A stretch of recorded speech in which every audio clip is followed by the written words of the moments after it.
నా దగ్గర మొత్తం ఎంత డబ్బులు తీసుకున్నావా? ఎంతో తెలియదయ్యా, కానీ 2 సార్లు తీసుకున్నా. ఒకసారి 25 రూపాయలు, ఇంకోసారి 25 రూపాయలు తీసుకున్నావు. మొత్తం ఎంత అయిందా? నాకు చదువు రాదయ్యా. అందుకే కదా నీకు అప్పించింది. సరే లెక్కేస్తాను చూడు. ఒకసారి 25 రూపాయలు, ఇంకొకసారి 25 రూపాయలు, 5 5 10, 2 2 4, మొత్తం 410 రూపాయలు అయింది. ఇందా. సరే అయ్యా. చదువుకోవాలి పెద్దయ్యా, మోసం చేసేసినాడు. ఇప్పుడు ఎట్నా అయినా? నీ దగ్గర ఎంత ఉంది పెద్దయ్యా ఇప్పుడు డబ్బులా? మొత్తం 40 రూపాయలు. వెళ్దాం పద పెద్దయ్యా, వాడికి బుద్ధి చెప్దామా.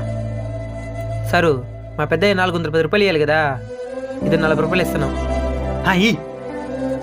సారు, 40 రూపాయలు ఇచ్చేసినాను కదా, ఈ 410 రూపాయలు నుంచి తీసేచ్చేద్దానే. తీసే మొత్తం 410 రూపాయలు.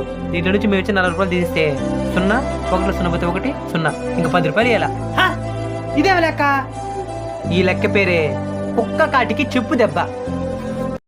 నా దగ్గర మొత్తం ఎంత డబ్బులు తీసుకున్నావా?